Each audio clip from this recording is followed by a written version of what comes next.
Bulu Cina merupakan satu desa di Kecamatan Hamparan Perak, Kabupaten Deli Serdang, Provinsi Sumatera Utara. Sebuah desa yang memiliki cerita tersendiri pada masa kejayaan tembakau Delhi. Bulu Cina bukan berarti penduduk mayoritas orang Cina, tetapi ada juga etnis lain.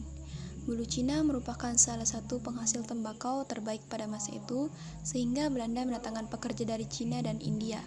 Dinamakan Bulu Cina bukan berarti penduduknya semua Cina, tapi ada India juga.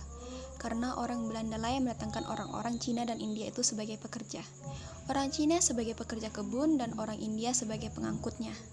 Pada tahun 1920, Belanda kembali mendatangkan orang-orang dari Jawa untuk dijadikan pekerja tambahannya. Namun, masa keemasan bulu Cina kini mulai pudar. Banyak bangunan tua hanya sebagai saksi sejarah bulu Cina tempo dulu tanpa ada perawatan khusus. Nah, dan ada sebuah vihara yang direnovasi oleh salah satu keturunan Tionghoa yang memiliki kepedulian sosial terhadap vihara tersebut. Vihara ini sudah sangat lama dan baru selesai direnovasi tahun 2006. Bangunan tua berikutnya adalah gudang pemeraman tembakau Delhi yang masih berfungsi hingga saat ini. Gudang yang sebenarnya sudah ada sejak 1890 itu digunakan sebagai tempat penyimpanan tembakau yang sebelumnya sudah dikeringkan terlebih dahulu di bangsal. Uniknya, pekerja di gudang ini dimayoritaskan perempuan dan diwajibkan memakai sarung batik. Nah, jadi di desa Bulu Cina sendiri bertani menjadi salah satu profesi atau mata pencarian masyarakatnya.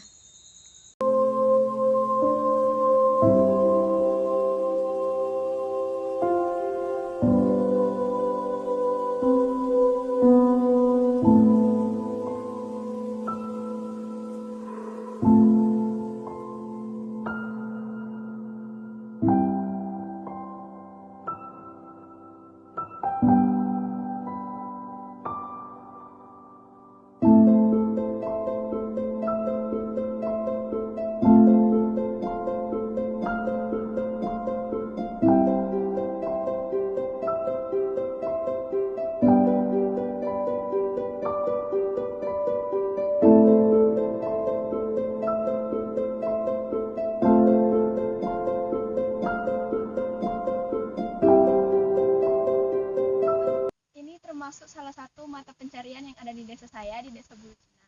Nah, di sini tuh ada banyak ya. Ada penanam padi, ada penanam sawit seperti yang di belakang saya, dan ada kebun tebu yang ada di sebelah sana.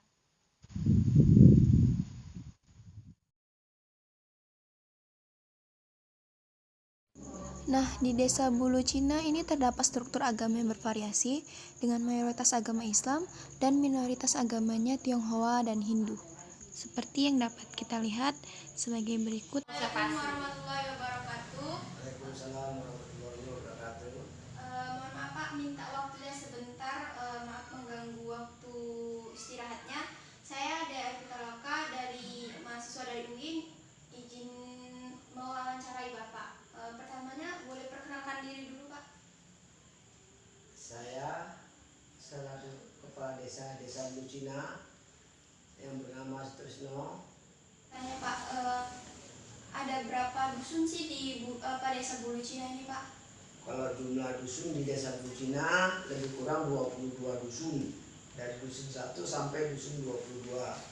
Nah, kalau di desa Bulu Cina ini masyarakatnya sistem mata pencariannya apa sih Pak? Sistem mata pencariannya pada umumnya mayoritas yaitu petani. Sekitar 85% itu adalah petani. Selainnya yaitu hidupnya ada yang menjadi pegawai, ada yang menjadi pedagang, dan ada yang kerja wira swasta. Nah, jadi kalau misalnya kan saya nih udah keliling di desa Bulu Cina Pak, kan saya melihat bahwa ada gudang tembakau di desa sini. Nah, itu memang kebanyakan yang bekerja di desa ini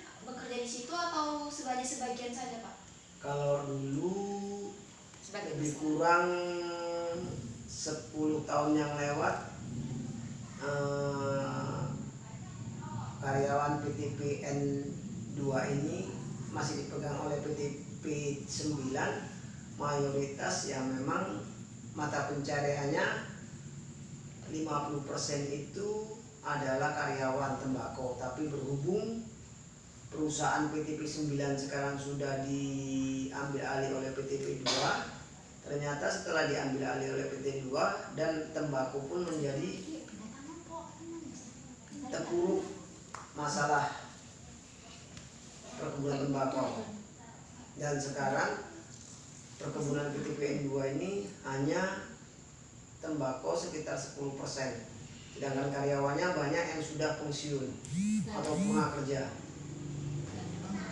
Nah, jadi berarti di desa ini tuh bahwa mayoritasnya itu yang jadi mata pencarian di sini tuh petani ya, Pak? Petani. Baik, saya ingin bertanya lagi nih, Pak. Bagaimana sih sistem bahasa atau bahasa yang digunakan sehari-hari di desa ini? Mayoritas itu bahasanya adalah bahasa Jawa, sekitar lebih kurang 80%, sedangkan yang selebihnya yaitu bahasa Tapanuli atau bahasa Batak.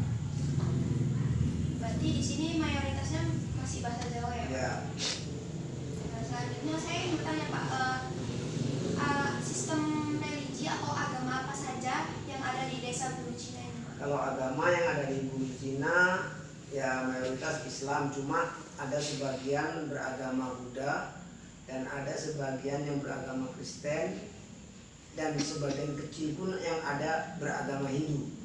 Karena dulu perkebunan PT P9 ini karyawannya ada yang bagian transportnya itu ada agama Hindu atau orang India, sedangkan di bagian karyawan kasarnya itu orang Tionghoa. Maka orang Tionghoa itu dikontrak dari tanah Jawa sana sekitar abad ke-16 atau abad ke-15.